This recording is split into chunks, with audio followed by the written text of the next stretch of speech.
Hello, everybody. How are we doing? It is Thursday, April 27th, 2023. Thank you for joining us on today's program. Oh, I don't have my stingers pulled up. That was the one thing that I did not do today. We are Oh, I doing got today's 'em. show at a special time. Oh, you're in charge of the stingers? Awesome. That's great. Everybody say hello to Blake Walley. Blake, say hello to everybody. Explain to them who you are, where you came from, where they find you. Hello, everybody. I'm TV's Blake Walley, and you can find me at TV's Blake Walley on Twitter or at the nextlevelnews.com. Excellent. So we'll do that, and Blake's going to be running the stingers from the studio today. That's awesome. It is NFL Draft Day. Blake, who are your Minnesota Vikings going to take? Who do you need? I think they're going to trade down. I think they're going to make a trade of some sort, pick up some more draft picks. I don't see them sitting at 23, but unless somebody falls to them that they really want. Otherwise, I see them going up or down potentially, but probably down is my guess. How about Cleveland? I mean, we traded away our pick, so this is all that's part of right. us Yeah, having Watson. Deshaun Watson. Oh, we're so lucky to have this guy. He was terrible last year. Terrible. Ugh, I was a Baker Mayfield fan. I don't like how he was treated. You know that. But yeah, we'll see. Maybe Deshaun comes back with a full offseason and lights it up back to his all-pro numbers and gets us to the AFC Championship game and or beyond. That's the minimum requirement. The Cleveland Cavaliers were trounced by the Knicks, so my sports world is kind of miserable. And the Guardians, it's supposed to be my Cleveland Indians, but the Guardians baseball squadron started off hot, and now they're like below 500.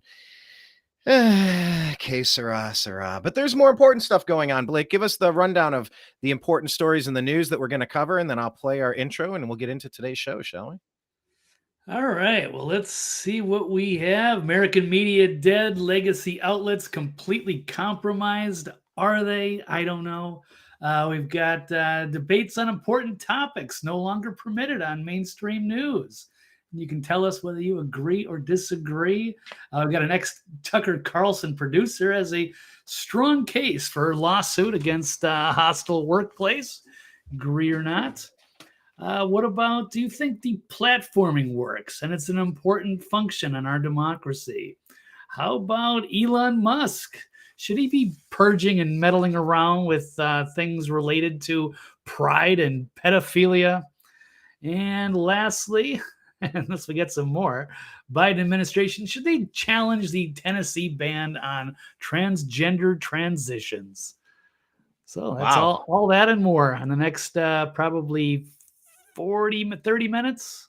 Yeah, we're going to cruise through. It's going to be a quick show today. We're going to crush it. And here goes the intro. Yep.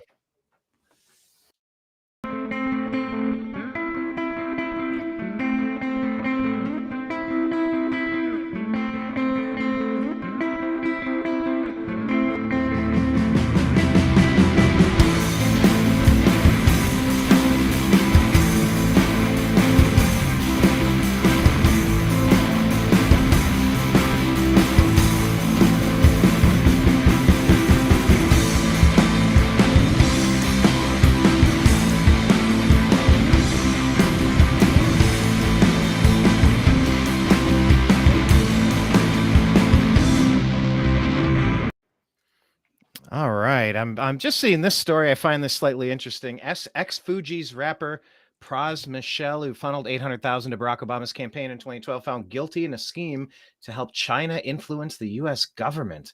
Huh. Grammy Award-winning Fugees rapper. All right. Well, that's a story that just crossed my eye. I found it interesting, something to look into, because we do TNAM music. We cover all sorts of topics here. It's not just politics and current events. We like music. We like sports. We like all things preparedness and spirituality and apocalyptic, if you will. So, okay, cool. Well, Blake, you're in the driver's seat. You have all the stingers, sir. Let's well, hang on. Am I using the word stinger? I got the captions up. So yeah, you have the captions. Probably run this. All right, this will be fun. I'll get to sit back and I get to ride shotgun. Blake is at the wheel. Nice. Okay. All right. Well, let's first topic. Here we go.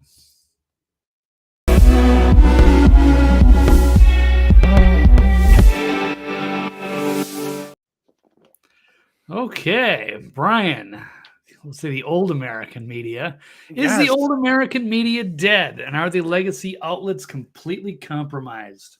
Blake, I like this. We are doing Weird. today's show in reverse, kind of out of necessity and out of accident. I like this. You're asking me the questions now. Now I get to agree or disagree. The American media has been dead for a long time. The new American media was birthed 12 years ago on May Day, so our birthday's coming up here, and we identify that the old American media has failed us. The new American media we recognize TNAM because the news always matters. It's always important what's going on, but what's more important is realizing that the sources that you're being fed this programming, you're being spoon-fed just heaping helpings of bullshit, just straight up deep state lies, just things that are factually inaccurate. These lying legacy media companies want to tell us, oh, we're conspiracy theorists because we're not buying into their lies. And it's like, no. You projection. Look up the word projection in the dictionary. That's what the lying legacy media does all day, every day. They are the worst, and they're intellectually dishonest, Blake. I'm just trying to figure out what's actually going on in the world and trying to figure out, all right, what do we do now that we know what's actually going on? And when I have people consistently lying to me, be it Fox, be it CNN, be it CBS, be it ABC, ESPN, Disney, go down the line, the old American media has become completely compromised, but has it become compromised or has it always been compromised, Blake? Can you think back to a time? Was there a time that the U.S. media was not pure propaganda bullshit, or are we just now finally understanding it because we have the internet to catch them in all of their lies and we can kind of pinpoint the liars? I don't think it always was. I think maybe 100 years ago, there was a ton of different outlets and people used to compete for whoever could get, the hot scoops and break out the stories and, hold, powerful people accountable, that sort of thing. But now it's all been consolidated. So I don't know how many media companies that existed a long time ago are now it's down to like 5 or 6 major super corporations that control media. And that includes whether it's Fox or whether it's the more liberal side, CNN, MSNBC.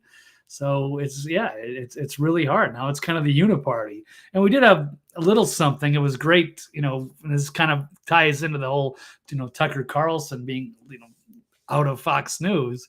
He was really probably the only real consistent actual reporter journalist who was actually doing a great job presenting different sides and having a debate and discussion to touch. So now that he's gone, I think it's over. And this also ties into Brian. I don't know if you saw, there was a guy who called out a bunch of these legacy hacks at this conference, shaming the warmongers in the mainstream media. Is this one from a couple months ago? I saw a really good one from a couple months ago.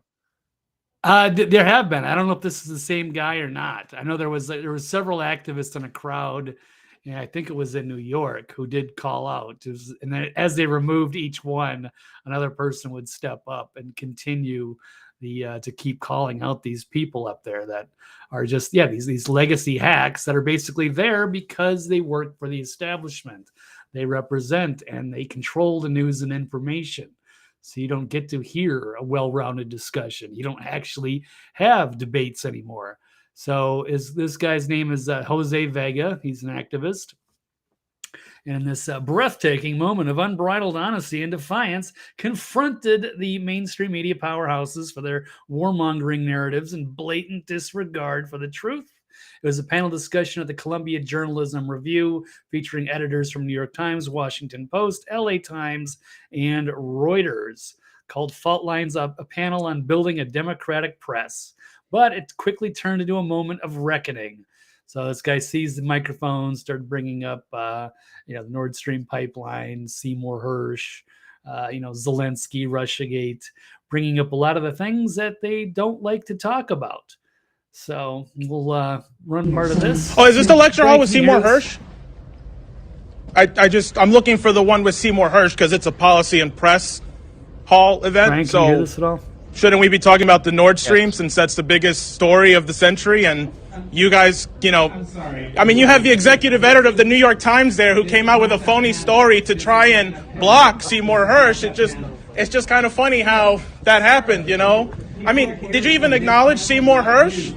All of you are executive editors of papers that broke Pentagon, My Lai, Watergate. Is this the same papers or not? I mean, is there anything you've gotten right in the last 20 years, or am I mistaken about that? I mean, it's just kind of funny. So, Brian, I want to pause that right here. I think he brings up a great point. So we did have accountability. We did have, papers. They'd fight over breaking these stories. That was their thing. And now they're afraid of getting sued. Now they're afraid of putting out information that's going to, come back on them. So it's taken a different turn. And yeah, really badly after this century began. So you mean Bradley Manning and what's his nuts? Julian Assange? Yeah. You mean like those, the tactics of ruining their lives may have had a chilling effect? Yeah, it's definitely part of it. And Edward Snowden and people that were saying, yes, of course. Who could forget?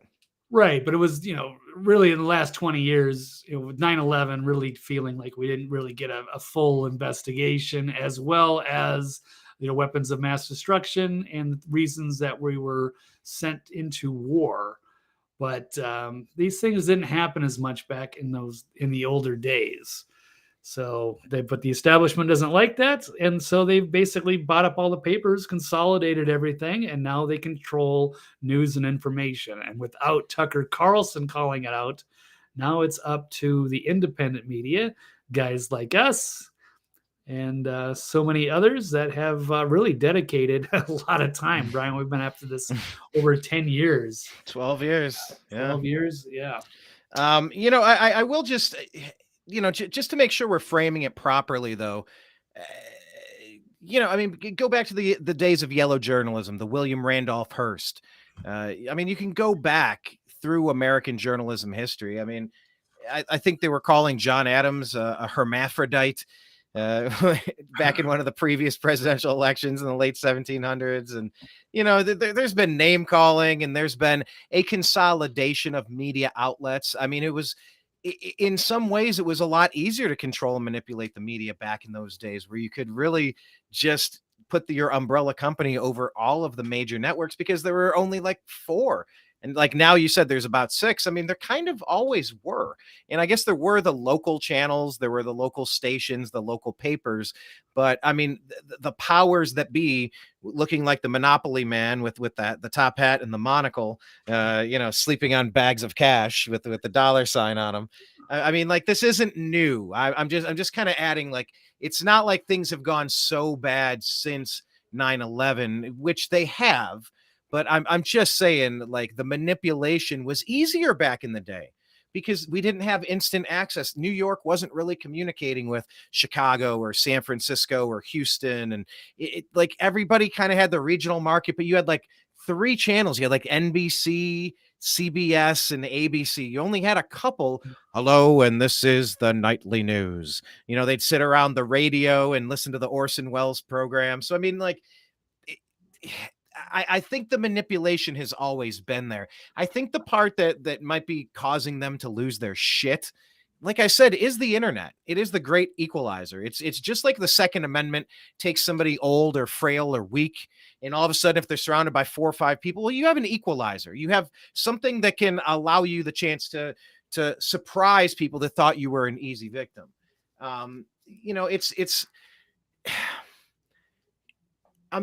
It's just always been this way, is what I'm saying. And the great neutralizer has been the internet. So I would fully expect the internet to be compromised, to get shut down, the grid going off. Oh, they're going to blame Russia, of course, because they blamed Russia for everything since 2013. It's been the most ridiculous load of horse shit I've ever heard. Not that I even care. Like, what do I like Putin? He was mean to that band Pussy Riot, and they were a girl punk band, and girl punk band should be able to play music. Like, we got gripes with everybody. I'm not saying anybody's a good leader, but the internet has caused a situation where they can no longer lie to us without us being to go, without us being able to go, boom, what about this? And you press play on a phone, and like in real time, you can show them their own words, and they're busted in their lies. Hillary used to be able to, politicians like her, Southern Democrat, they used to go on their whistle stop tours back in the 1800s, 1900s, and they'd go in the South and they'd break out their awful Southern accent, and I keep my hot sauce in my purse all the time. It's like when she's going on the hip hop shows, and it's like, but we wouldn't get to see that clip and make fun of her in real time before. So now it's just like, well, why aren't our tricks aren't working? Well, yeah, because they're tricks, because you're lying to us. That's why it's not working. Well, what do we do? I don't know. Maybe represent us instead of you. Maybe take care of this country instead of the globe. Maybe try to increase our freedom and not limit them. Very simple things would get all of the public support, but they don't want to do it because it's about power and control. So I'm just saying, historically speaking, the media has always been shit. It's just that right now we're able to call them on that, and we're able to get to the facts a lot quicker. And I just don't think that they were prepared for this. I don't think they understood what was going to happen when Al Gore let the internet genie out of the box, as he claimed when he worked at ARPA, and they created the internet, if you can recall. So anyway, just a little caveat I wanted to throw in there. I mean, I agree with your point. We've gone really dystopian, totalitarian, 1984 Orwellian since 9/11, granted, but it's always been shit, so it's, a little bit of a balance. That's all I'm saying. Yeah, that's just a different landscape now, but people, even with all the information out there, are still not quite putting it all together. And there's just too much, too many conflicting narratives, and too many people that are, compromised in other ways. So claiming they're independent journalists when they're on the take for, special interests. So it's really hard to tell who's who anymore. And it's sad because with all this information out there, you think people would be able to discern the truth, but people are as dumbed down and divided as ever. And it's not really sure how this plays out, but we've been a part of it for a while, and it's continue to go. So we'll see what this new era brings. But it looks like the legacy media is now done. I don't see anybody rising to take Tucker's place. I don't think so, because the demographics of Fox, look at the commercials. It's all for catheters. It's all for, hi, I don't know. I haven't watched Fox in years, but I'm sure you do. It's on in your house 24/7. Pain and pillows and yes. Yeah. I mean, like, this is not the 18 to 42-year-old demographic that everybody's clamoring for. So yeah, I mean, they're gonna do what they're gonna do, but like, I don't see people going back. I just think people decide at some point, they go, I'm not gonna buy Nike when they reach for shoes or shorts or a jacket. Given the chance, they'll pick a different hand. They reach out and they go, I don't want Coca-Cola. No thanks. I don't want Coca-Cola telling me that all their racist programming down there, anti-white programming. I'm good. Okay, Bud Light. It's one thing to have fun and play characters and do a Peg Bundy impersonation on TV. That's fine. But like, when it's leading to like child mutilation now, and this is the new line in the sand for civil rights, it's like, no, I'm just not going to buy that product. I think a lot of people are deciding, I'm just not going to watch Fox News. What do I care? Fox hasn't had anything on since they rolled out the Fine People hoax in the 2020 debates. The Fox has been done. They've been dead to me.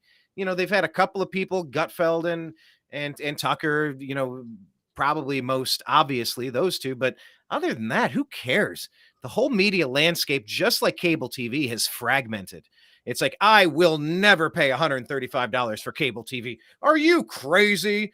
Meanwhile, you got $12.99 for Netflix. You have $12.99 for Hulu. You have $12.99 for the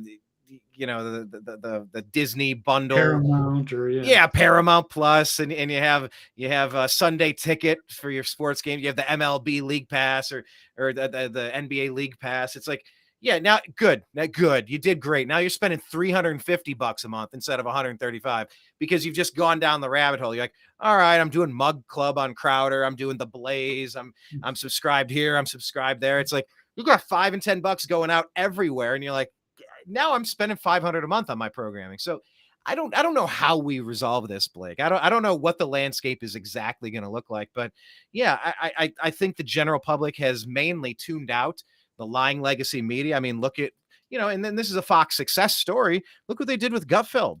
It's the #1 late night comedy show on TV. Not Jimmy Kimmel, not any of these other clowns. It's a friggin' Fox show. You know, and frankly, I think Steven Crowder's bits are funnier than Saturday Night Live when they put their bits together. I love that the landscape is changing. I'm kind of curious to see how it's going to shake out, because there's a lot of mouths to feed without some sort of organized system, such as when you're part of a cable network or when you're part of the cable landscape. It surely is a brave new world. I guess we're trying to find content creators we can trust, that we enjoy teaming up with and listening to on a regular basis. They're not too boring or pushy or aggressive, or, you know, it's hard. It's a balancing act, Blake, trying to be the right kind of content that people want to come back to.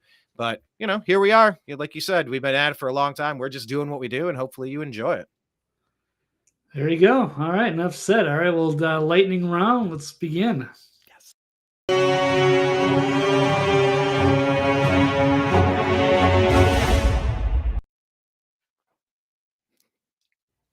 I like that stinger. Yeah.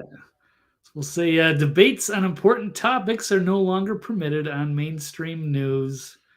Agree or Well, what do disagree? you think? I'm going to agree there, but I'm going to take it even further, Blake.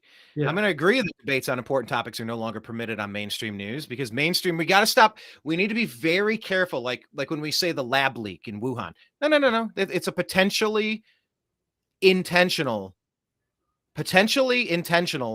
lab release. So in this one, let's not call them mainstream news. They're lying legacy media. They're lying corporate media. They are straight propaganda. They are bullshit artists. So I'm going to take it a step further, because I heard President Trump say he's not going to participate in any Republican debates. He's like, hold on, debates.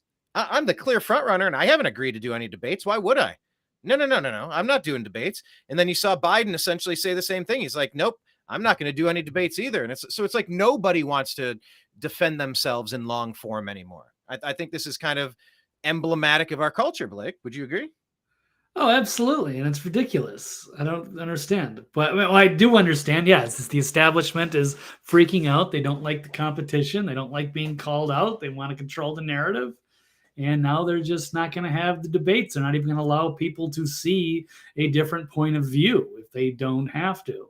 So definitely with the DNC, they want to coronate Biden again.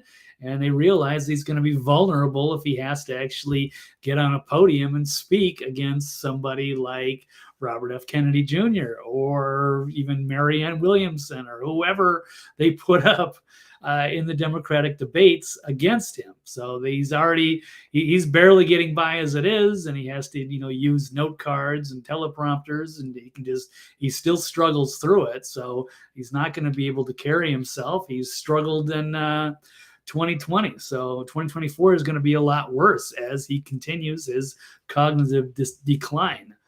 So it also ties into what Tucker Carlson said. So, but it's also good because people were pointing out, even as big of an audience as he has and dominates cable news, he was able to get a lot more views on his Twitter video than he would have on just running it on Fox. So I think this is a 2-minute clip. Good evening, it's Tucker Carlson. One of the first things you realize when you step outside the noise for a few days is how many genuinely nice people there are in this country. Kind and decent people who really care about what's true. And a bunch of hilarious people also. A lot of those.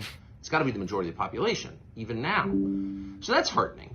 Hilarious. The other thing you notice when you take a little time off is how unbelievably stupid most of the debates you see on television are. They're completely irrelevant. They mean nothing. In 5 years, we won't even remember that we had them.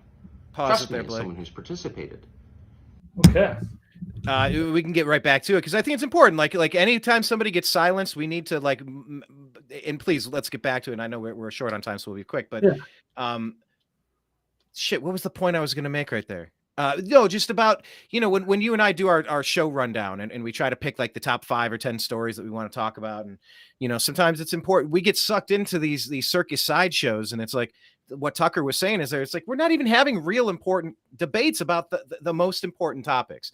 So it's like, everybody wants to talk about the Bud Light can. It's like, it's important on some levels and whatever, but like, then, okay, now he's parading around and, now he's dressed in the skirt and he's acting like a kid in pigtails and he's in a room and it's gross. Okay, do we got to cover this again? Like The Simpsons did this on a Treehouse of Horror where all of the neon signs came to life. And then Paul Anka wrote a song. It was just don't look, just don't look. Just don't look. So it's like, if you don't give these big giant signs your attention, they stop, they crumble, they stop existing. Like, so yes, I agree with Tucker 100% is the only point I was trying to make there. I wanted to pause and say, yes, Tucker's calling out that we're not having the important conversations. We're talking about stupid, happy horseshit. Yeah, and he was actually one of the only people that would bring in anybody with an opposing viewpoint, welcome them on the show to discuss. So it wasn't like that. You don't see that on MSNBC. They're never going to have some of the smart commentators from the right because that would be problematic for them to defend, and they have to dominate. Or that's a good one. It's like Ari Melber or something like that. Will occasionally throw on somebody, or you get that clown Mehdi Hassan who brings on Matt Taibbi, but then it's just a one-sided conversation to target a few. It's never in a kind of a good faith argument. They want to avoid all of that and just push whatever talking points they can, and just try to catch people off guard with gotcha BS. But it's so lame. Like, yeah. Like let's have long form conversations and let's hear people out. Dr. Jekyll saying, I enjoy it. You guys don't serve an elite master. You don't have to cater or pander to any special interest groups. You're only beholden to yourselves and the truth. And that's why I trust your takes. You're honest. Muchas gracias. Appreciate you. If we can go back to the Tucker clip, we'll wrap this up. Sure. And Jekyll is saying that he expects Tucker to maybe join the Blaze over with Whitlock. Rochelle is saying she thinks that he might end up over at Newsmax. Honestly, Tucker could just start his own thing. Like, you're big enough. Why do you need another network? I don't think he needs another network per se, but we'll see. And the big question with Tucker is, did I got to see the details of the contract, but my understanding is it might run for like a year and a half, which would silence him through the election perfectly, so that he would be getting paid through Fox and he would not be allowed to speak any words. And then the number one chess piece on the board of sanity and reason out there in media would be silenced while they try to push another Biden debacle. So that's an interesting angle. But yes, in the spirit of giving Tucker his couple of moments here, because we don't like anybody being censored and silenced, let's please continue that videotape. Sure. I was just going to point out, it's almost 18 million views so far, just on a quick 2-minute video. What was his, do you know his average nightly viewers on his Fox show? I don't have it committed to memory. I can't remember. It might be 5 or 6 million, maybe more. So you're saying it's significantly like triple. He's getting triple the views now. Yeah, so to speak. I mean, who knows? Because it's a 2-minute clip, and how many people watched it more than once, or what have you. Okay, that's fair. You only get so much reach on Fox, even though it's a big channel and does hit tons of households and is a popular show. But you can scale that quite considerably on a platform like Twitter if you have enough of a following, and he certainly does, even from people that don't like him. So let's get back to this clip. And yet at the same time, and this is the amazing thing, the undeniably big topics, the ones that will define our future, get virtually no discussion at all. War, civil liberties, emerging science, demographic change, corporate power, natural resources. When was the last time you heard a legitimate debate about any of those issues? It's been a long time. Very few debates. Debates like that are not permitted in American media.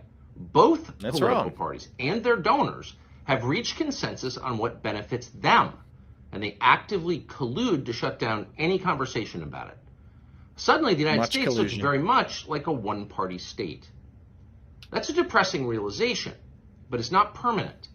Our current orthodoxies won't last. They're brain dead. Nobody actually believes them. Hardly anyone's life is improved by them. This moment is too inherently ridiculous to continue, and so it won't. The people in charge know this. That's why they're hysterical Too and ridiculous aggressive. to continue. They're afraid. They've given up persuasion. They're resorting to force. But it won't work. When honest people say what's true, calmly and without embarrassment, they become powerful. At the same time, the liars who've been trying to silence them shrink, and they become weaker. That's the iron law of the universe. True things prevail. Where can you still find Americans saying true things? Prevail. There aren't many places left, but there are some, and that's enough. As long as you can hear the words, there is hope. See you soon. All right, and there you go. He's saying, "See you soon." Yeah. So, I've seen him on podcasts. I forget which one it was. Maybe it might have been with Adam Carolla. Honestly, I think it was Carolla. And he went and he's like, "Man, I came here to your compound, and you have this whole city. You have cars, and you have this whole facility, and then you come in and it's your broadcast studio." And he's like, "This is the future." It was like when you watched Joe Rogan go in and do the podcast with Tom Green back in the day, and he's like, "Oh my God." You've seen that reaction when people go to Tim Pool's place or Dave Rubin or, anybody that's rocking their own home studio and they're doing something right. People are kind of blown away by it. They're like, wow, this is what I want to do. But, Tucker was doing a lot of his show from his home. So like he's one step away from just setting up the tech and clicking the right buttons. And then it goes on to his Tucker network. And that's all you need. So yeah, very interested to see where he lands, Blake. And we started the New American Media because we obviously didn't trust the old American media, but the name of the Agree to Disagree show is because we should be able to talk about every single fucking topic, and we should be able to cuss every now and then. Like whoever these overlords are, they're like, "Oh, am I going to get banned for this? Am I going to lose my monetization? Am I going to get in trouble? Will you shadow ban me?" We're already shadow banned. We're already demonetized. Let it rip. So we need to be able to agree to disagree and have difficult conversations and try to keep things mostly civil. We ask people to join a mostly civil conversation, and people can get worked up. That's fine. But we have to be able to talk about this stuff. We must be able to talk about this stuff. And anybody that wants to kind of silence that, like in AOC, is that a nice segue for you, Blake? Sure. Those people should be rejected with two middle fingers proudly. Screw you, AOC. We need to have more conversation in this country, not less. You can take your totalitarianism over into Europe where they appreciate it, because it's not appreciated here. You're temporarily sitting in a seat where you're given a little bit of giggle room to kind of laugh and sway the balance of power. You're pushing your fingers onto the scales of the situation. Yeah, yuck it up. Enjoy your temporary giggle over Tucker being gone. Because what goes around comes around. Yeah, well, they didn't have anything of substance to say against Tucker. They just said, "Oh, see, look, he doesn't have the makeup and the lighting and this and that. Oh, he looks terrible."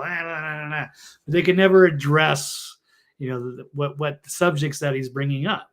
So, and it's sad to see that happening. There's no longer a civil discourse in this country, and it's just the left is really angry when any of their narratives are challenged. So. And look, I just threw middle fingers up, but I'm making a point about free speech.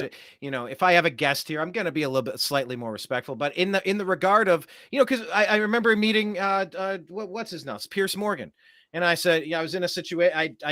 I shouldn't have even brought it up, but of course I couldn't help myself. And I just said, "Look, I completely disagree with you on the Second Amendment, but I appreciate the fact that you're having this conversation every night on your show." And he said, "You know what? I appreciate that. We should be able to even talk about things where we disagree, blah, blah, blah. It makes our country." And he reached out his hand. We shook hands. I mean, I didn't mention that I had done shows calling for him to be deported because he's trying to do anti-constitutional, subversion to our Bill of Rights and Second Amendment. Him being a limey, go back to Great Britain. We kicked your ass once, we'll do it again kind of thing. But like in person, I was polite. I was civil. I said what I meant. I just said it politely, and it engaged like a handshake. And actually, you know what? That's a good idea, Blake. I think I should reach out to Pierce Morgan, get him back on the show. And I don't think he remembers that interaction. Maybe he does. I don't know. But I remember it because when you have a chance to say something, you say it. You have a mostly civil conversation. That's all. All right. Fair enough. All right. Next topic.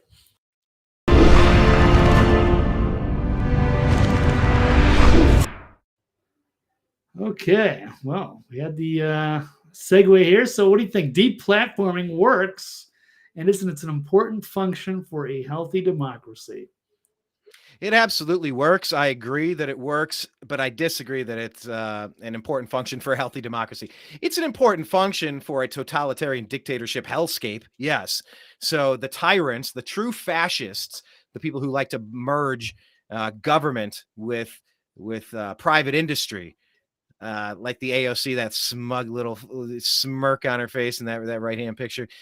Look, deplatforming does work, which is why I think so many people are not buying Nike. They're not buying Bud Light. They're not keeping their ESP or their Disney Plus membership. Why they're canceling Netflix. Why they're getting out of companies that don't align with them. Hershey's, Coca-Cola. All right, cool. Well, you know what? If their rule, because that's what they're doing with their environmental, social, what is it, governance, their ESG scores. Everything is about being woke and penalizing and pushing one particular worldview. Well, you know what? I'm going to disconnect. You don't have any right to my money. And so it's not me. I think a lot of Americans are saying that we will deplatform you as well, because you are coming for us. You've weaponized every aspect of government. And since you have, okay, cool. Two can play this game. We're going to boycott. Now, if you look, I think the Budweiser stock has bounced back. If you look, it doesn't seem like Nike took too much of a hit. So is any of it working? Are the BlackRock portfolio, are they the only ones coming out ahead? Is ESG and wokeness going to be the only path forward? I don't know, Blake, but I think a lot of people are kind of sick of it. Yeah, definitely. And it's sad to see somebody like AOC, who's not really that smart, and she's way out of her element, way out of her league, trying to debate these serious issues. So of course she wants to see her opposition banned. So she's celebrating Tucker because that was painful for her to actually deal with reality and challenging viewpoints. So yeah, this is a big celebration for the leftist hacks who can't defend themselves. So pretty sad. So yeah, Rochelle is correctly saying that AOC called for Tucker to be fired, and so did what's his nuts. That was it, Chucky Schumer. That Tucker needed to be fired because he released accurate information showing that contradicted their January 6th fairy tale. Yeah, they've been freaking out of him for years, since at least, I don't know, 2018 or something, when he first got on his show, on his new primetime slot. And he was having liberal commentators on all the time and crushing them in very civil debates. And so finally they just stopped it going. And then they're just trying to boycott his show or destroy him somehow. If you can't beat him, try to deplatform him. I guess that's the mentality there, but that's what's going on. And it is interesting to see what's going on with Tucker's manager suing Fox for hostile environment, as Rochelle is saying there. Yeah, this was an inside job all along, just kind of get somebody in to just kind of try to take him out from the inside. I don't know. Like, I heard they haven't even met. Like, so you're hearing all sorts of rumors, and you're not really getting the clear understanding because Murdoch hasn't provided it. We've mutually agreed. Mutually? No. You did this. Like, if you're going to be honest, but then again, we know not to trust Fox. And I think Fox, what they've done to ruin their whatever credibility they had, because they used to be at least the only counterbalance to the lying legacy media from the left in the 80s and 90s and the 2000s. They were the only counterbalance. Everything else was hardcore leftist, globalist, Democrat, socialist, Marxist, whatever you want to call it, globalist. Fox was always like the alternative since they came in, I guess, in the mid 90s when Fox began. But yeah, I mean, even now they've sold their soul. They're no longer the alternative. They're more of the same. And I don't think you can get that credibility back. I really don't. Yeah, no, I think it's over. So stick a fork in Fox. And it's interesting to see this article come out with the ex-U.S. Army PSYOPs expert who's saying Fox News fired Carlson to maintain a semi-lobotomized, quasi-retarded population. And it's the death of American media. And it seems like, yeah, it's been a big move to dumb people down, get rid of critical thinking, and just have people mindlessly believe the government and the state apparatus media. And they don't want the researchers and thinkers. And we've heard this line from comedy and George Carlin. They don't want the thinking population. They just barely smart enough to run the machines and not question anything. They don't want the intellectualism, truthfulness, or an analytical depth to anything. So this is what they've wanted. This is what authoritarians crave. It's a population that is continuously controlled and can never challenge their rulership. And so it seems What is the drink that they crave in Brondo. It's what plants crave. Brondo? Yes, it's what plants crave. Right. So, Okay. all right, Brian. Yeah, I mean, Tucker was one of the best things to watch on TV, and now it's gone. It's sad, but I think he'll be back. Right. So, Brian, I've literally got like 1 minute here, so maybe just a quick agree to disagree, or you can carry the show. I don't know if you've got the link. Yeah, go quick. What do we got? The ex Do you have Tucker them pulled up Carlson in the... producer suing Tucker Carlson. That this Karen, who's just sounds like a miserable to have in the workplace, is going after Tucker. But it turns out that she never actually was, never met him in person. And as you said, Brian, he was doing his show from his own home personal studios. So it's amazing that they're using this. This also is as part of a reason, I guess, that they got rid of Tucker. But now they're actually so awful. Her own lawyers is Abby Grossberg or Karen Grossberg, saying that allegedly breaking her and making her life a living hell because of his sexist and anti-Semitic workplace. But of course, he was never there.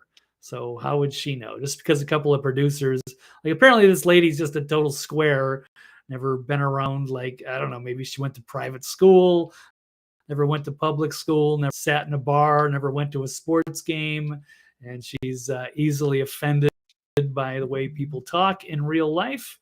And so now she's putting out this stupid lawsuit. I don't think it has much of a chance.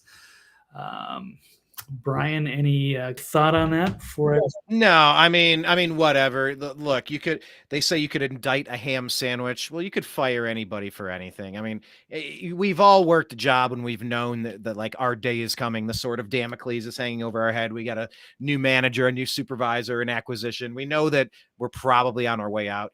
Anybody can find any reason to get rid of anybody. It doesn't mean that any of it makes any damn sense. You don't lose your number one talent over piddly shit. You just don't. So something's completely rotten at Fox. And this lawyer, they never even met.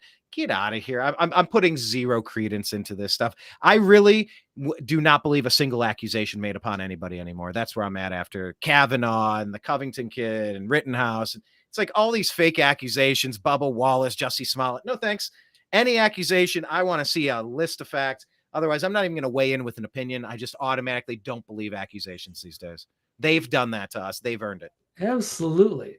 So, Brian, it looks like I got a little more time. I just got a text saying I got a reprieve. Yeah, so we won't push it too far. We don't have a whole lot of extra stories to talk about, but it's also an opening for anybody in the chat if you want to bring up a topic that I think deserves some further discussion. We'll be happy to talk about that as well.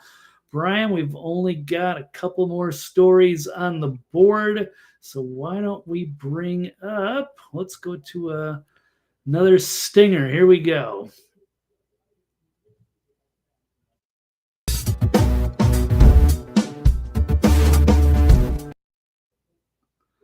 Okay, agree or disagree? Elon Musk should purge Twitter of anything related to pride and pedophilia. These are the story, people, right? They're child-attracted people, or I forget what the different things are. So, are they allowed to have the free speech and to to push for their cause and to find new members who can come out and in their pride to be their authentic selves of loving minors? We'll just say it's pretty. Do you have the story? Can you pull up I do have the one story about this. Let's just make sure we're defining our terms. What when you see. Right. So Elon Musk, he nuked an account that tweeted a pedophilia pride flag. So apparently we obviously know the LGBT pride flag is a rainbow, but this is, they call it Happy Alice Day. I don't know if that's got something to do with Alice in Wonderland. I don't know. That I figured, why phrase not use- that phrase comes up very often when you go down the rabbit hole, literally, figuratively, of the Epstein story and other stories that you're not allowed to talk about. That, of course, means we are definitely researching. We have not stopped researching. It's very, very troubling. Yes, the name Alice and Wonderland, that definitely comes up in this gross world. But please continue. Yeah, so this person figures, why not use today to unveil the YAP, the YAP, Youth Attracted Person pride flag that I designed almost a year ago. So this anonymous person under this little icon here, I don't know if that's a unicorn or something, decided, like they can't publicly say too much, but they wanted their own flag, I guess, as their own symbol. Yeah, maybe they could fly that on Epstein Island or something. They wanted to stray from the oft-used horizontal bars motif, but only a little. Want to retain some familiarity. I don't know what that's talking about, but Elon shut it down. So Alice Day is April 25th, so 2 days ago. It's essentially a pride day for pedophiles, so that they don't feel like they're a a class of people, and they can take pride in themselves for what they feel is normal, and that most of the world would probably disagree and is not real hip to. Real quick question, on completely unrelated. When is Cannibal Pride Day? I don't know if there is such a thing, at least not in this country that I'm aware of, but we probably look that up. Is there Serial Killer Pride Day? Is there Rapist Pride Day? I would think because I mean, honestly, this should just be Rapist Pride Day is what they're trying to say, because children cannot consent. Let's just start there. What did Elon say? He said, not on my platform. Yeah, not tolerated on this platform. So, but it used to be. Yeah, it used to be when he said, I believe the quote, and let's look it up and remind me, either he said it or a pundit of the situation did. Elon didn't buy a social media company. He bought a crime scene. Right. Having access to all these direct messages and the pedo networks that they've had on there. I mean, these stories are sad, tragic, vile, whatever. Fill your word in. But yeah, I mean, Twitter used to be a place for this type of thing. That was when the feds ran it. Oh, and what was that? Did you see that story of the feds? They were talking about the child, the complex web of child trafficking. Did you see that video yesterday, Blake? I have not, so I don't even know what you are referring to. Okay. So I guess agree or disagree. Yeah, I'm just going to agree with what Elon did here. That not on his platform. That is not allowed. But that's what they're aiming for. That's what this push is about. It's trying to get to the point where they're going to try to say that this is okay. Yeah, they want to try to normalize this because they could potentially get into a lot of trouble for this. And yeah, taking advantage of, people that aren't able to understand the situation or defend themselves. That is, they are most vulnerable people, and it's, other people's children. So people have an issue with that. And there seems to be an epidemic of some of these people, as well as these rings and compromising people with this kind of thing, with this activity. And it really, there's no place for it. It's really, I don't know what to say, because it's a terrible problem. And if we could find a way to resolve this, that would be ideal. I don't know if that there is such a thing, but we can't,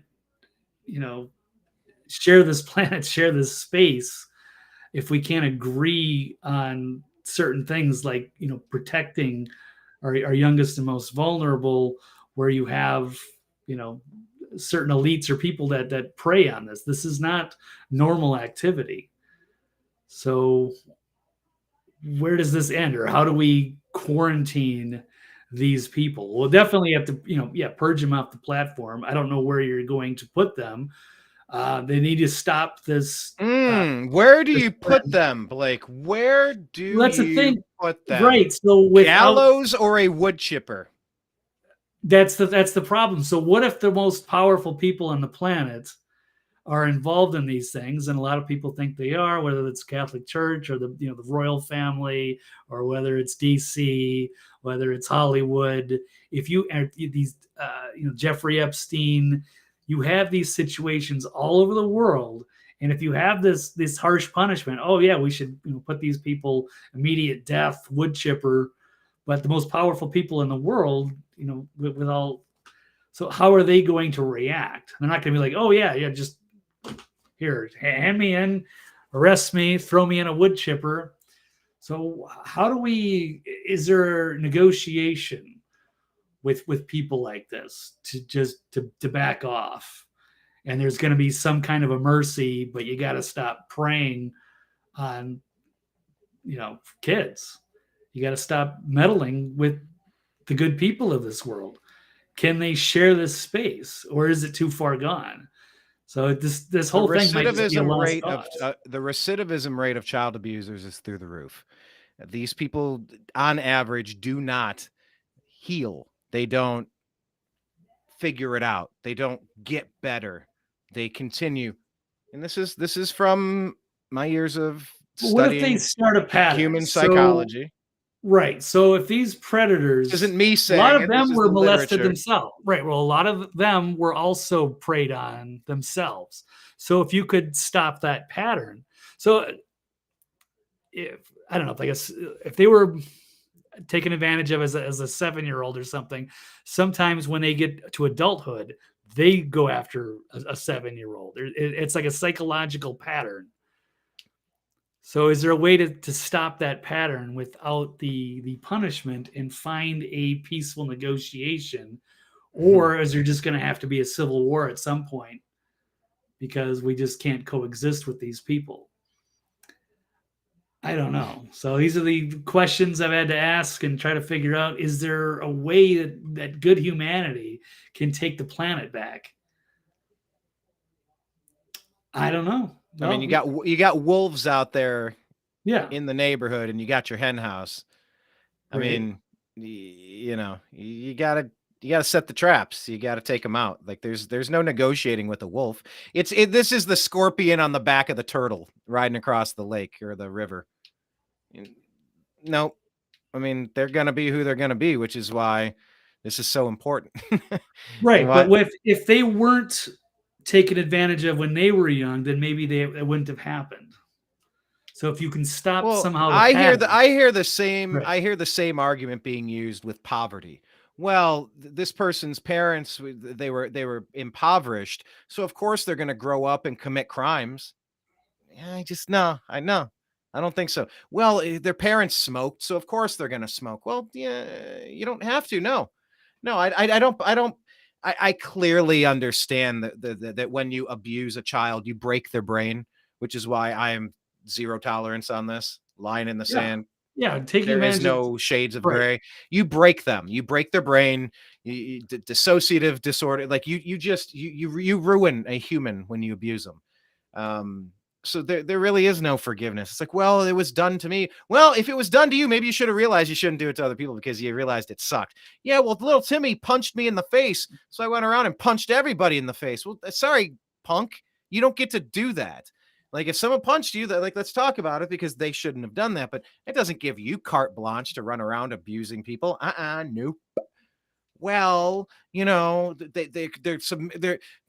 turning to a life of crime. It's like that new mayor in Chicago. Like, let's not be too mean on these kids. They have nowhere else to get bread.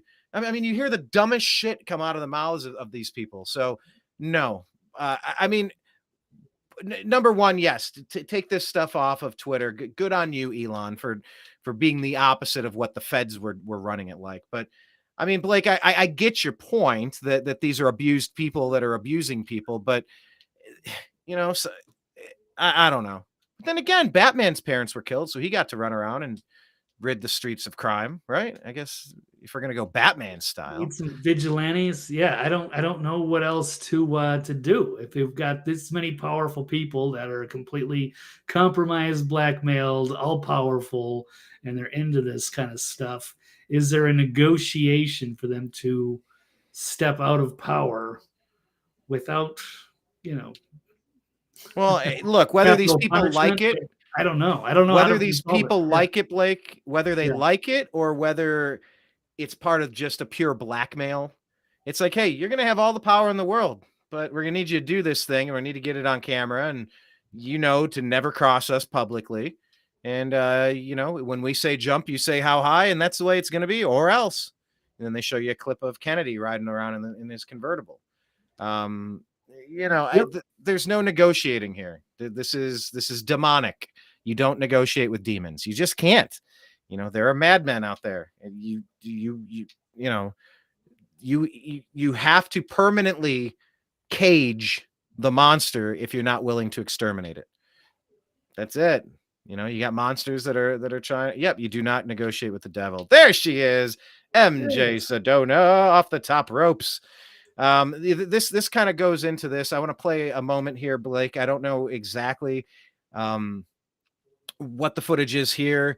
It's a clip. Hopefully she'll get to the point I'm looking for quickly. It's only 5 minutes, but it's very important. This is an HHS whistleblower. This is brought to you by Forbes. What is this? Forbes breaking news on the YouTube channel. This is a Health and Human Services, I believe, HHS whistleblower claiming that the U.S. government is the middleman in a child trafficking operation. Let's give that a thumbs up and let's play this clip for you real quick. Recognized for 5 minutes. Chairman, Ranking Member Can you hear it? DePaul, and distinguished members of the committee. It is an honor to be here. I thank you for the invitation to share my testimony. My goal is to inspire action to safeguard the lives of migrant children, Amen. including the staggering 85,000 that are missing. Today, 85 will work overnight missing. shifts at slaughterhouses, factories, restaurants to pay their debts to smugglers and traffickers. Human slavery. Today, children will be sold for sex. Today, Gross. children will call a hotline to report they are being abused, neglected, and trafficked. And we don't know if they're going to get the help they need. Terrible. For nearly a decade, been suffering in the shadows. And I have to confess, I knew nothing about their suffering until 2021, when I volunteered to help the Biden administration with the crisis at the southern border. Tara Lee Rodas. I was deployed to the Pomona Fairplex Emergency Intake Site in California to help HHS, Office of Refugee Resettlement, reunite children with sponsors in the United States. And by the way, none of this happens if you have an actual border wall and you actually check IDs of the people on their way in. This doesn't happen. You're flooding the country with people that, that they have $5,000, $10,000, $15,000. They're slaves. They owe that money in servitude.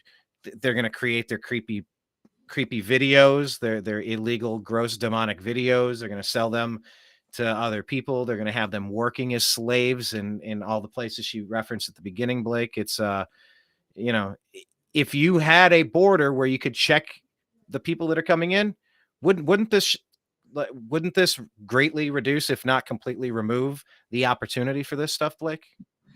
Yeah, you would think so. I mean, I'd love to see an immigration policy that makes sense and get the right people and screen them. They come in the right way. And yeah, we'd love to bring in good people that want to be Americans and, celebrate our country and make the whole thing better. But that's not the case. It's just wide open. We don't know.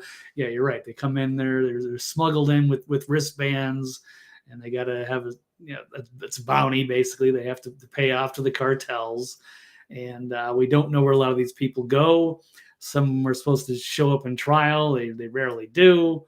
And it's just, it's completely broken, nonsensical. And then there's tons of drugs coming in, and as well as this child trafficking. So this is awful.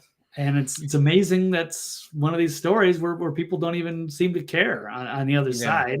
They talk about, kids in cages or whatever, but then they don't talk about all the kids that are being sex trafficked in here and just disappear, and we don't know what Makes you happened. wonder. It really makes you wonder. Let me hear another couple moments of what she had to say. I thought I was going to help place children in loving homes. Instead, I discovered that children are being trafficked through a sophisticated network, ends with recruiting in home country, smuggling to the U.S. border, and ends when ORR delivers a child to a sponsor. Some sponsors are criminals and traffickers and members of transnational criminal organizations. Some sponsors view children as commodities and assets to be used for earning income. This is why we are witnessing an explosion of labor trafficking. Now, whether it's intentional or not, it could be argued that the United States government has become the middleman. Multi-billion-dollar child trafficking operation. This is a hell of a claim. Bad actors seeking to profit off of the lives of children. As for me, my interest is the safety of the children. I do not view this as a political issue. I view this as a humanitarian issue. I assure you, my motives are the highest and best. I want the children protected. So I want to tell you some of what I witnessed personally at the Pomona Fairplex. I saw vulnerable indigenous children from Guatemala who speak Mayan dialects and cannot speak Spanish. That means they cannot ask for help in English. They cannot ask for help in Spanish. They become captives of their sponsors. I have sat with case managers as they've cried to tell me the horror of what has happened to children as they make the journey to this country. Apartment buildings where 20, 30, and 40 unaccompanied minors have been released. I saw sponsors trying to simultaneously sponsor children from multiple ORR sites at one time. I saw sponsors using multiple addresses to obtain sponsorships of children. And I saw numerous cases of children in debt bondage, and the child knew they had to stay with the sponsor until the debt was paid. Realize not offering the children the American dream, putting them in modern-day slavery with wicked overlords was a terrible revelation. A terrible revelation. These children are a captive victim population with no access to law enforcement or knowledge of their rights. They are extorted, abused, neglected. And that is why I blew the whistle in 2021. Okay, we'll stop there. You get the point. Take a look at her. That's Tara Lee Rodas yesterday testifying about unaccompanied children to the House Judiciary Committee, Blake. This is the Obama-Biden legacy. This is what they want. This is what they have been pushing for. This is what the Democrats stand for. I don't understand it, man. You're just a racist, Brian. That's why. Yeah, it's all about your white replacement theory. And you're clearly anti-Semitic and misogynistic, and you hate children. So there you go.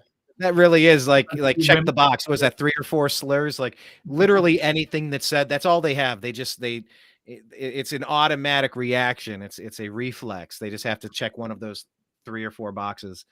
There really is no answer to that. Like how does an open border help these slaves, these poor creatures who are being caught up in the middle here? Like the kids don't know any better. What the hell are their parents doing this for? Once again, everybody along the way, we know that the sponsors are evil for doing it. We know the government's evil for allowing it. But, and we can say the same thing with slavery. Okay, the people who were purchasing slaves, they're bad. The governments who are allowing it are bad. Okay, we get that. But what about the people that captured them and sold them in Africa? What about the people in South and Central America that are giving their kids, sacrificing their kids, donating their kids, selling their kids? This has to start with the families of the people in Central and South America. I mean, I get that some people are blackmailed, some people are bribed, some people are threatened. I understand, but this is your family and you're the one that are sending these kids into these deplorable conditions. I mean, it has to start and stop with the responsibility of the people who are having the kids, man.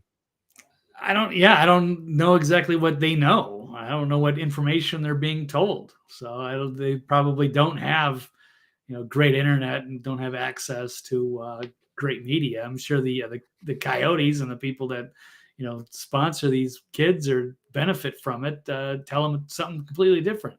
They give them the American dream, they'll get in and they'll be able to take care of the family, what have you, and that's not the case. So I don't know exactly who to blame outside of the fact that we should not be incentivizing anybody to come over our border. And that would solve a lot of these problems. Yeah. If you dry up the opportunity, you're going to reduce the number of people that get sucked into this trap for sure. I had another story real quick. How much time do we have before, Blake? We got a little more time. Yeah. Another 15 minutes. Okay. I just want to show this one here. This is a very important story that was supposed to make the list yesterday. Because this person has been called the shadow president. This would be, all these pop-up ads. Ugh. Okay. And then when you're closing these tabs, Daily Mail. I love the Daily Mail, but God, they have so many crap on those articles. You're right. So Joe Biden's top domestic policy advisor, Susan Rice, is to step down. Yeah, quote, air quote, mutual separation, whatever you want to call it. The president loses another key ally from the White House amid claims that she knew about the rise of child migrant labor. Here we go. It's more about child trafficking from the Obamas. Wow, I am so surprised here. Biden's top domestic policy advisor, Susan Rice, stepping down from her post, comes the day before Biden set to announce his reelection. This was from 3 days ago now. Rice will vacate her tenure on May 26. Unclear who will replace her. So the departure comes just thanks Susan for her service, this, that, and the other. Rice is leaving her position, a senior administration official told NBC News, while also claiming that she told her colleagues that she joined the administration with the intent of staying for only 2 years. No immediate indication of what Rice plans to do now. She's leaving the White House post. Now, you can look at this. You can look at her. Sorry, if you have to. I'm just going to scroll past. Whatever. Some people just give me a visceral. I mean, you look at her and she is Afghanistan. You want to understand World War III on the brink when the Obama-Biden White House overthrew Ukraine in 2013, 2014. You want to talk about what they've done in Sudan, because Sudan is Afghanistan 2.0. It's the same situation. You have a lot of people stranded behind, everything spiraling out of control. This is what she thinks is a good job. This is what Obama thinks is a good job. This guy's just the puppet. He doesn't know what day it is. He doesn't know what's going on. Rice is a career policy advisor and a foreign affairs expert, former President Obama's ambassador to the UN from 2009 to 13, before becoming his national security advisor through the end of his tenure. When Biden assumed, he assumed it all right. I don't know that anybody else bought it. When Biden assumed office in January 2021, Rice was appointed as director of his Domestic Policy Council. In the years between her time in the Obama and Biden White Houses, Rice served on Netflix's board of directors starting in March 2018. I mean, every great company, every great administration, every great policy. So anyway, I wanted to bring this up and maybe gently touch on the fact that Jerry Springer has passed away. We can talk about that, but just any thoughts on Susan Rice and her legacy? This is a very important on the chessboard, and the gross failures of national, global policy decisions. This is at Susan Rice's desk. It stops and starts with her screwing things up. So any thoughts on Susan Rice? I don't trust her. Never really liked her. She's been kind of quiet since the end of the Obama administration, but she's been making her rounds in the news, and people are even saying that maybe she could be a potential presidential candidate for 2024. I don't know about that. Probably better than Kamala, maybe. What would you have to, if you had to pick? What would you take, Brian? Susan Rice or my Kamala? God, an insufferable babbling hyena, or like a globalist monster? So do you want somebody that's a joke, or somebody that's just perfectly seasoned for destroying perfectly good working things? Nah, geez. I feel like Kamala could do less damage because nobody takes her seriously. I think Susan Rice has she leaves sorrow in her wake. What about you? Nice. Who would you rather have? A Oh giant man, douche or a turd sandwich, as South Park so eloquently let's put just it. bring on Kamala because it'd be a lot more entertaining just watching her having her little laughing meltdowns or what have you. She's really uncomfortable Ugh. being up there, so that would be entertaining for me, and for others. I would think you'd get plenty of highlights out of that. Whereas Susan Rice is more of put together, liar, more dangerous in certain ways, I suppose. So, yeah, Okay, interesting call. we'll agree on that. But yeah, I mean, it's a major player. I say it all the time. This isn't the Biden, I don't know. I can't even call him president, but this isn't about Biden. This is the third Obama term. This is what you get when Obama is free to just wreak havoc on the rest of the world. So yeah. Anyway, just wanted to put that story out there. I thought it was important. It's an important puzzle piece to follow, Blake. Yeah, definitely. Did we have anything else on the chopping block today? The only other one I have, and no, Mary J. Sedona. I'm saying MJ Sedona. Jocelyn. No, I don't. It says they don't know who's going to replace her on May. Was it 26th or something? We'll see. Somebody equally awful, or somebody that checks a diversity, an ESG score. Maybe somebody like not Sam Bankman-Fried. Who's the one that wears the lipstick and the shaved head that steals the luggage? Or what's Pete Buttigieg, who doesn't know anything about transportation? Brinton, I think. Yeah, I said Sam Bankman-Fried, or this is Sam Brickton, whatever. I mean, that's who's going to replace her. Somebody from the Skittles Mafia. Like if it checks a box or two, a Corinne Jean-Pierre, somebody that's really bad at their job, but it provides representation. I don't think they're going to put anybody qualified. Which then again, if that's the case, I'll take it, because the less qualified monstrous person there with the least capability, the better, I suppose. So that's just who I would guess. I would just assume they would put somebody there for political reasons, not for actual talent. Definitely. All right. Well, let's ring up. I think it might be our final story. Let's see. All right.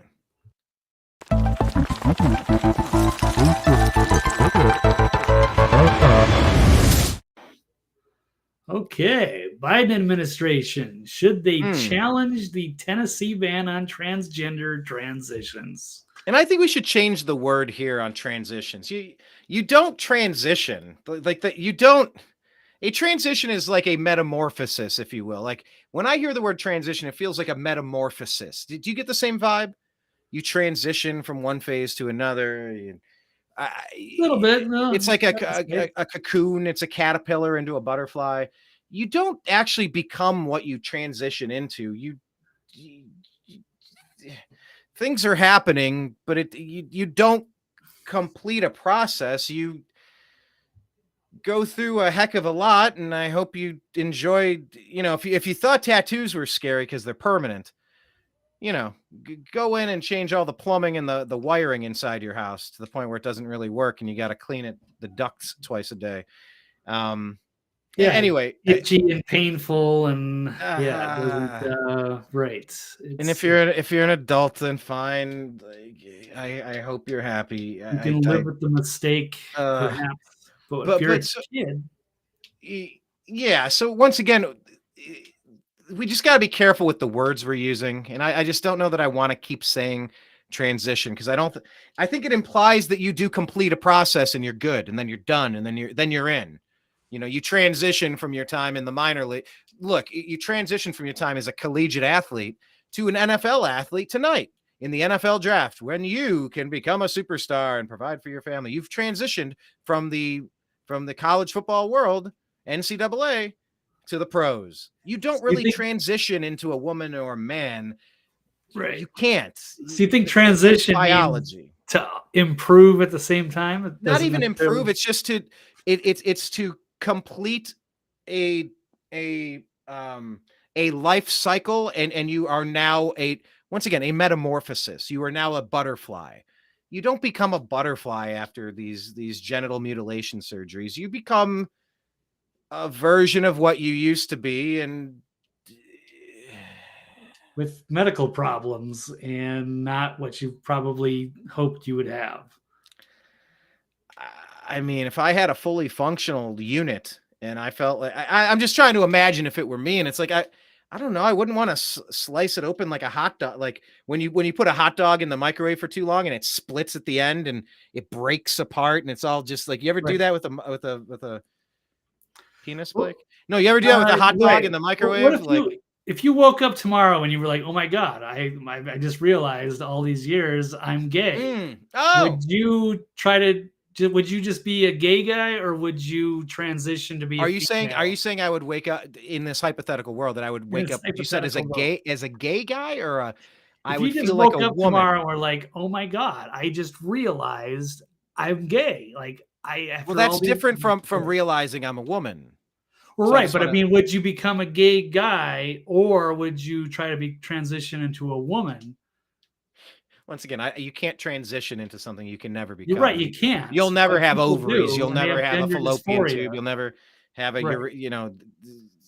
the vas deferens. They should just talk you into like just you're embrace being homosexual, because at least if you're homosexual, you still have working parts. Everything's fine. You don't have to run the risk What's the problem with that? I don't understand why you, and if you feel more comfortable dressing a certain, like girls dress butch, guys can dress kind of, there's some short shorts there, buddy. And you're like, okay, Right. oh, wow, wearing a dress now. Okay, I mean, we've seen this before, whether it's Dennis Rodman marrying himself, or Klinger on MASH, or the Rocky Horror Picture Show, or Mrs. Doubtfire. I mean, they never did whatever risky medical procedures. Yeah, you're not trying to convince kids you're not trying to get that onto Sesame Street to mangle their little kid parts. Keep your hands off the little kid parts. But yeah, what was the question here? What is going on in Tennessee? Let me just, what is the story here? Do you have that pulled up?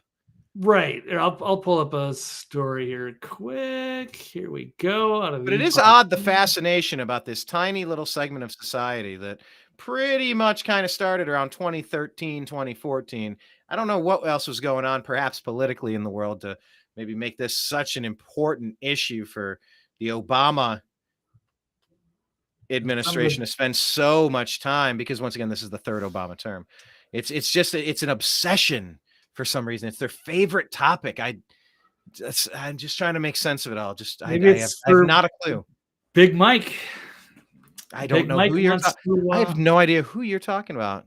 Anyway, let's Biden administration files lawsuit challenging Tennessee ban on transgender procedures for minors. Okay.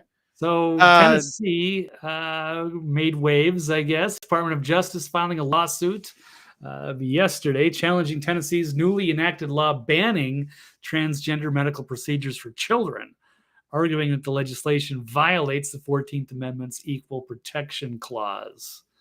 You protect kids. That's it. You protect kids. Right. So the Tennessee Republican Governor Bill Lee on March 2nd banned health providers from performing medical procedures on minors for the purpose of either enabling a minor to identify with, live, or a purported identity inconsistent with the minor's sex, or treating purported discomfort or distress from a discordance between the minor's sex and asserted identity. No, you can't. That's a lot of technical language. You can't make these decisions as a kid. You just can't. So some would say that Bill leaves in helping kids. Bill leaves in helping kids. Yeah, Bill leaves. He's saying protect the children, and I think it was also a thing with in Knoxville to say ban. What do you call it? Can't say that either. I don't want to say that phrase. Gender affirming care. Can I say? Gender affirming care. They were banning drag queens from doing being around kids. So well, I mean, to go ahead and dress up provocatively is a sexual act. Keep that shit away from the kids. Just stop. Hard stop. Yeah, no, I mean, if they do the gay bars, have the drag shows, that's freaking great. Good for them. They have their own little place to do that things with. It's great, occasional adult entertainment, but it doesn't belong in a child's classroom. Yeah. So stop creeping on kids. Don't be a creep. That's all. Just protect kids and don't be a creep. And it's a step further. It's about, taking kids and, taking them away from their parents and having them go through puberty blockers or sex reassignment surgery or whatever they call it. And he's saying, no, you can't do that in Tennessee. And then there's been a response you've seen from Washington State as well as Colorado State, one-upping them to say that people can take basically a vacation there and be exempt from any problems in their home state, get away from their parents, and take the transitional surgeries. So, but now the Justice Department says no. They don't.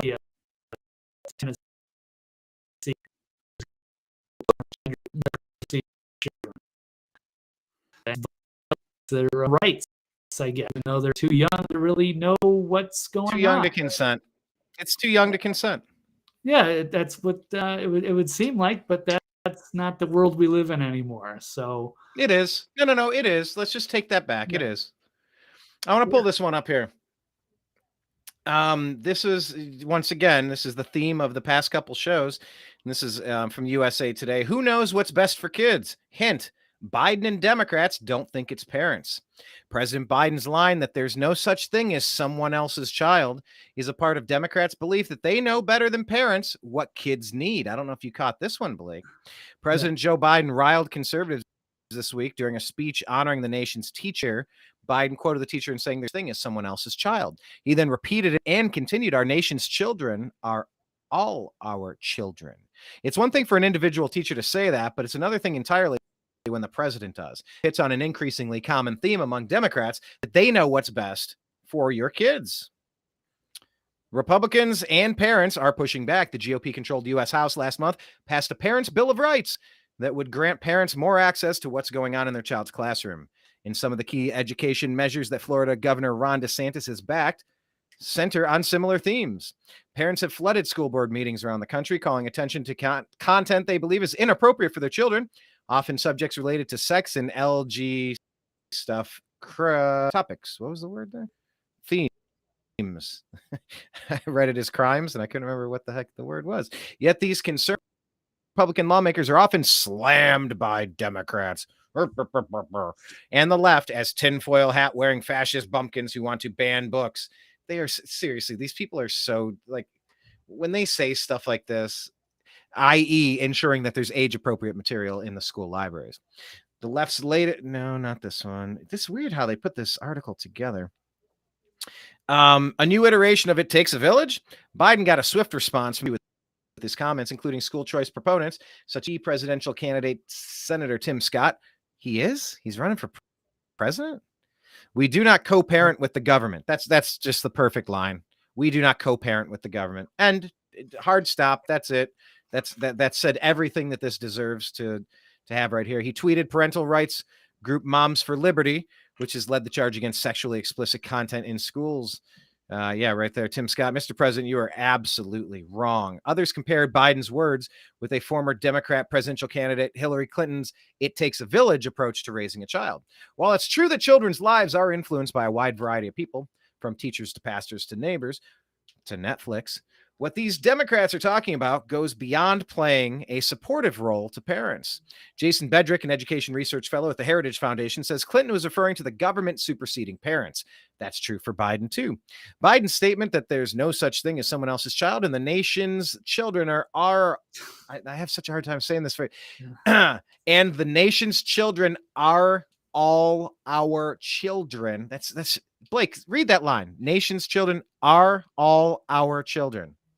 Yep. There's such thing as, and the nation's children are all our children. Yeah, that's. Can you say it faster? Try it one more time. Faster. And the nation's children are all our children. Yeah, it's hard.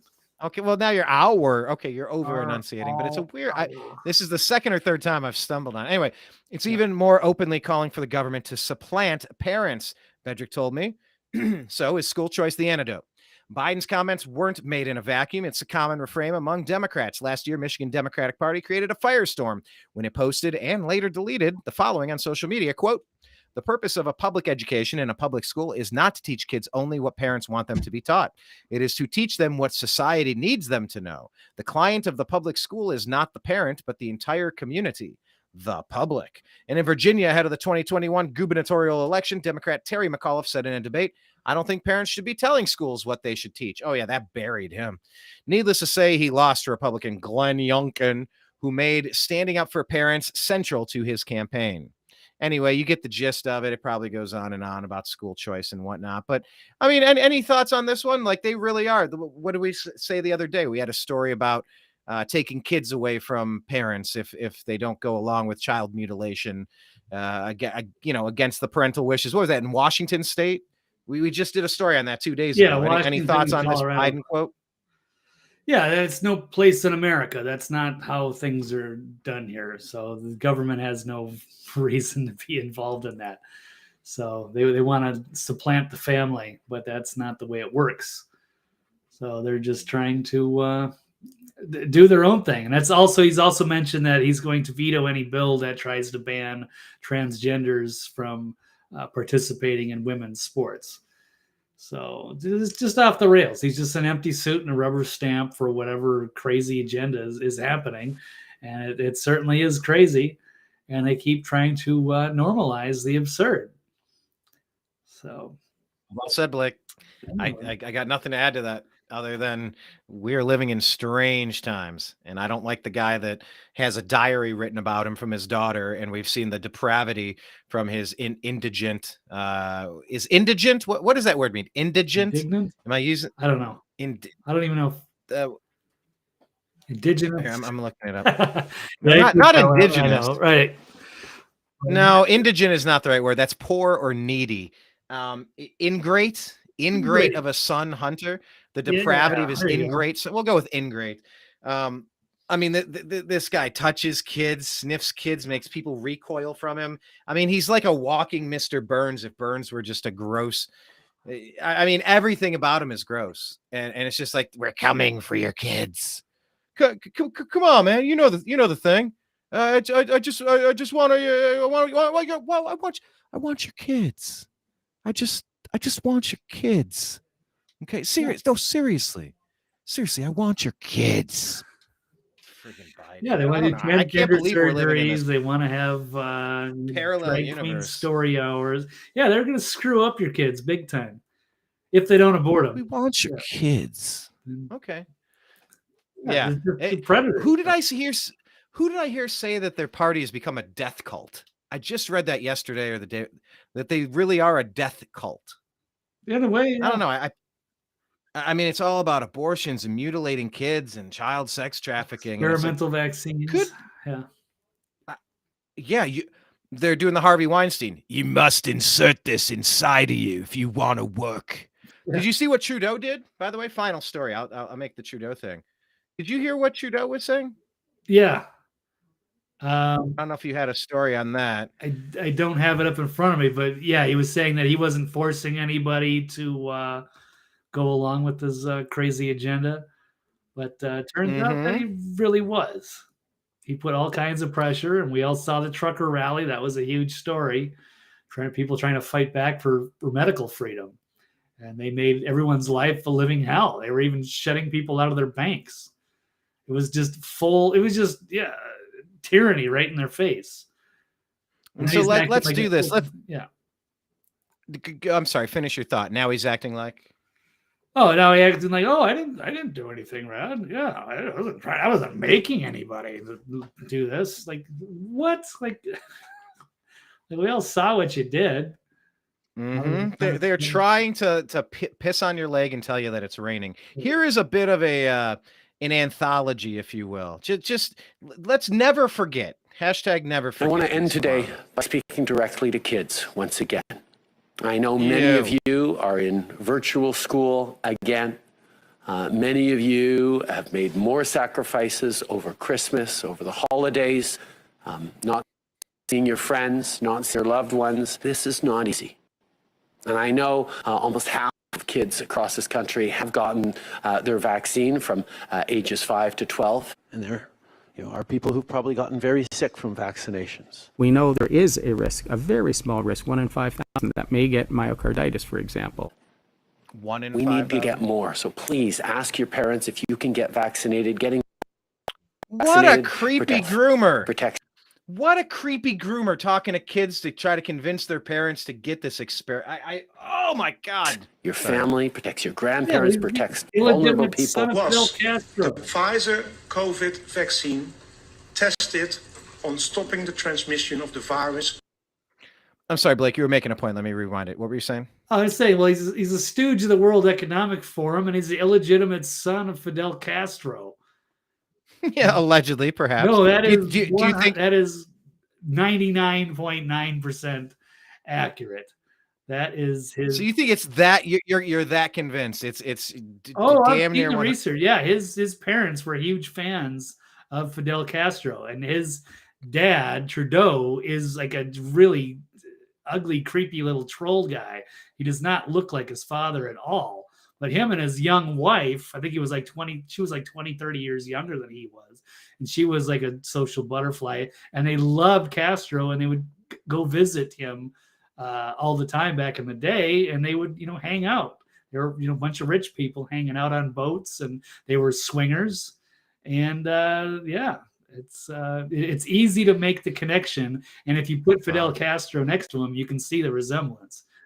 I do see the resemblance. And if you haven't seen what Trudeau, the father, his looks like, do me a favor, tag if you should find a good article or a good resource on this. Oh yeah, let's tag me on Twitter if you should you find something, because I've seen some. I just haven't done a deep dive on it. But let's continue here. Listen to some of this gaslighting. COVID vaccine tested on stopping the transmission of the virus before it entered the market. Did we know about stopping immunization before it entered the market?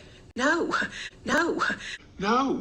We had to really move at the speed of science to really understand what is taking place in the market. These documents were signed at the beginning of the pandemic. What is wrong with this guy? When everybody was desperate for vaccines, when companies were being told to rush vaccine production. Do testing in an unprecedented way, in a way they normally don't do it.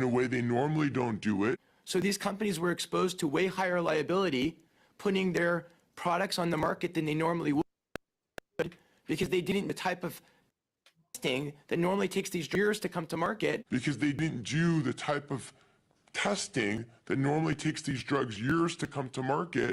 We have heard that Pfizer has now submitted for regulatory approval at Health Canada a pediatric vaccine for kids 5 to 11. That's why these companies said, if I'm going to deliver you this product that I haven't tested in my normal way, I want to have different conditions. And there are people who've probably gotten very sick from vaccinations. We know there is a risk, a very small risk, 1 in 5,000, that may get myocarditis, for example. But you know what helps restrictions move beyond lockdowns? Vaccinations. Because they didn't do the type of testing that normally takes these drugs years to come to market. Did we know about stopping immunization before it entered the market? No. When Canadians get vaccinated, including with our vaccine mandates that ensure the federal public service and anyone getting on planes or trains are vaccinated, that has helped move forward, keep Canadians safe, and most importantly, to keep our frontline health workers who've been heroes in this pandemic from being overwhelmed. These agreements require employees of the Government of Canada that access these documents to sign confidentiality agreements. And why is that? Why is there much more redactions in these documents than in other documents? These documents were signed when everybody was desperate for vaccines, when companies were being told to rush vaccine production. Those people are putting us all at risk. Do testing in an unprecedented way, in a way they normally don't do it. Those people are putting us all at risk. These companies were exposed to way higher liability because they didn't do the type of testing that normally takes these drugs years to come to market. Those people are putting us all at risk. So anyway, I tweeted that out while we were talking about it. But the point is, yeah, he made it mandatory for all government workers, for people flying in to Canada, for people taking trains. You were essentially locked down unless you took this thing. And then he's out here now trying to change reality. I just have no patience for people like this, that literally they have their dick in their hand. They are whizzing on your knee, your shin, your ankle. It's all soggy in your sock, in your shoe. And they're like, wow, could you believe it's raining right now?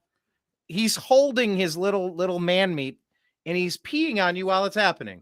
And he's talking about, wow, I can't believe you're getting so wet from the rain. Trudeau is the worst. Yeah, well, his whole life is a lie. And as I said, he's the illegitimate son of Fidel Castro. And I'm going to just prove it real quick. Nobody. Oh, okay. We're going to prove it. Yeah. Just so they're talking about a lot of journalism. They'll put out saying, oh, it's BS. But this person has done the research, Karen Leibowitz here, showing that. So they recite the Canadian government's the travel dates to Cuba, but they avoid the extensive personal trips to the Caribbean in spring 1971. And that's where they were down there. And they adored Castro, and the Trudeaus were swingers. And we won't get too much time, but this is he's holding, was it Michael Trudeau? This is adoring Margaret. This is the other brother. So here's Margaret, and here's Fidel Castro. And look at this is Trudeau's, supposedly his real dad, but he's old and ugly. And there's Fidel, nice and handsome. Look at Trudeau's mom. She's got her arm around him. She's clearly love, and they're swingers. So like I said, it's like a 30-year age disparity. So it's kind of an arranged marriage of sorts. But they had a second honeymoon in Barbados. They were down there a lot because they loved Castro. And here's the pictures. You could tell he's a dead ringer. It's not even close. There's a young Fidel, young Trudeau there. There it is again, side by side. And then this is his real father. Do you think that looks like him at all? Looks like a Rothschild. Yeah, it looks like if his teeth were rotting out, he'd look like Mr. Burns. Yeah, it's like an inbred blue blood royal family type. Yeah. So there's a lot of this. I don't want to go into too much of it, but to me, there is just zero doubt. The rumors are absolutely true. They were all together back in the early 70s, and it all ties together. And he is a creature of the World Economic Forum as well. And so is Tulsi Gabbard. Yeah, I'm not sure if she's as bad as people are saying or not. I don't know. I mean, there are shady things. Well, she just has her name on there, but I don't know how far she's manipulated. And I know she's part of the Council on Foreign Relations. But we weren't talking about her anyway. It's got nothing to do with it. But she's not the leader of anything, and she's not forcing kids to get vaccinated. No, but right. No, I mean, fair. Right. And she's one of the best that the left has to offer, but she's even compromised. Like, she's even somebody you got to be careful with. Okay. Well, then look, we'll go down the rabbit hole and we'll check out the Trudeau thing. We'll check out the Big Mike thing, because there's all sorts of theories there. Yes. I was going to say, so a little Q&A. What do we think here? We'll go over a couple questions before I got to head out of here. I got about a few minutes left.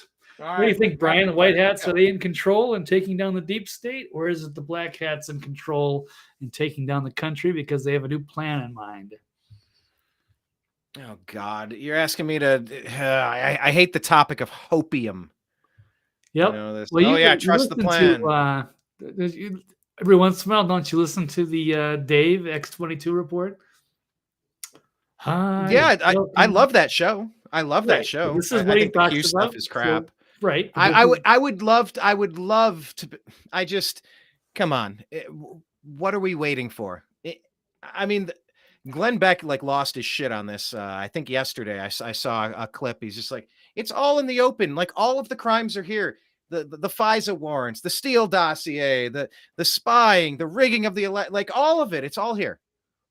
Who's doing anything about it? So, I mean, I can't just close my eyes and just assume that the white hats have it, but I'm not going to stop working on it, because we got nothing left.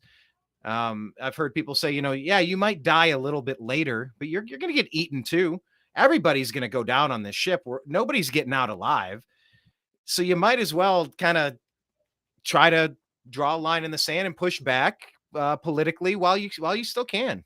So what do you say, Blake? White hats, black hats? I don't know if I believe in the white hats anymore. They should have done something by now. They've had their opportunity. Should have done something by now. And I keep saying this is like a movie. It's got to play out and this and that, but I don't know if I'm buying it anymore. So yeah. I wish they would just dismiss it altogether so we don't have to sit there and do the hopium stuff, because that's annoying. But I'm not counting on anybody to save us. I kind of think that things are doomed. I just wish that we could get rid of some of these really awful people that are in power before things continue to get worse. But Dr. Jekyll says, excellent, he says in his most Burns-like voice while flexing his bony fingers. Nice. Excellent. Yeah, definitely. So what have we heard about this? Canada's banned guns and legalized cocaine and heroin. I haven't heard Canada, that. I've heard people suggesting that the United States go in to help liberate Canada. Those are our brothers to the north. Right. And then they've been taken Australia. over. They've been seized by nut jobs. Like, do we care about our brothers to the north? I mean, they should be armed. They should be well armed. They're not. They've been taken over. I mean, it's an interesting concept. Would the United States go to war with Mexico because of all of what's happening and coming up here? Would the U.S. go to war to liberate Canada and put somebody sane at the helm? Very interesting. Very interesting thoughts. Anybody who's disarmed, I don't trust them. I don't like them. They're not self-reliant. They're not self-sufficient. They're a drag. I want well-armed people to protect the northern part of our continent, please. So yeah, let's fix that. Definitely. All right. New counterculture: getting married, having babies, homesteading, free balling. That's sunning your balls, eating steak, avoiding tap water, cooking your own meals, returning to traditional values, worshiping God. Yeah, I'd like to believe that that's coming back in some way, and that there's hope for a greater enlightened humanity. But I'm not sure. I think this might be the end of the road on this experiment. I'm gonna have to wipe the slate and start back over. But you want to see it come down, suck it down, flush it down, like Maynard says in Anima. Yeah, I thought people would get it, but they don't. They're just willful ignorance, and there's just a lot of confused people out there. I really truly believe we can make a difference by trying to win hearts and minds, and present things into easy to understand way. People would see it, but there's so many people that refuse to see. And I don't know if they can be woken up. And even as bad as things get, and they still just are unwilling to just maybe admit that they were wrong or to change their viewpoints. I don't know. It might be just kind of a broken species. If people are always like trying to find ways to confirm what they want to believe is true, and they're not willing to change their mind with different facts and opinions, then I don't know if there's any hope for us. So it's complicated. It's going to take a long time as things collapse. We need to find one of those Peter Thiel floating libertarian islands. Yeah, I go with Elon up to Mars. Perhaps. I don't know if there's any safe spaces anymore, but yeah, I don't forget about that. Good luck on Mars. I'll stay behind here until the technology improves. Not ready to run away, but quite a mess. Indeed, sir. But I guess we'll continue to cover it and hope for the best. I like how Dr. Jekyll said America's hat needs our help. That's Canada. America's hat. I think that's pretty great. America's hat. Yeah, it would have been great if the white hats would have swooped in, saved everything in 2021, and then we could go liberate our neighbors of the north. I really thought all that stuff was potentially going to happen. 10 days of darkness, and the white hats are going to swoop in, and everything's great.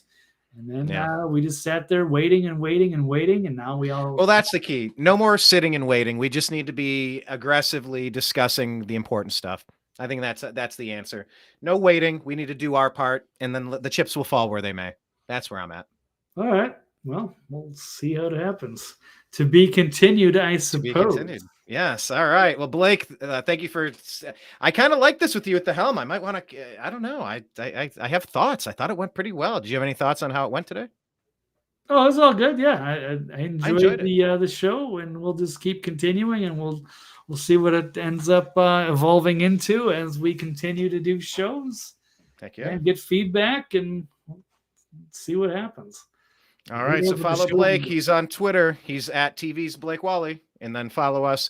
Go on to Spotify and do the subscribe to the Agree to Disagree show, and our Rumble channel, The New American Media. Find us over there, youtube.com/The New American Media, on Twitter at American_media_, as well as Parler and other places. Instagram too. All right, cool. Well, that's all I got for today, Blake. Yep. Me too. Thanks, everybody. It was great to see you guys and new faces all the time. Appreciate everybody. We'll do this again next week. So take care, everyone. To be continued. Peace.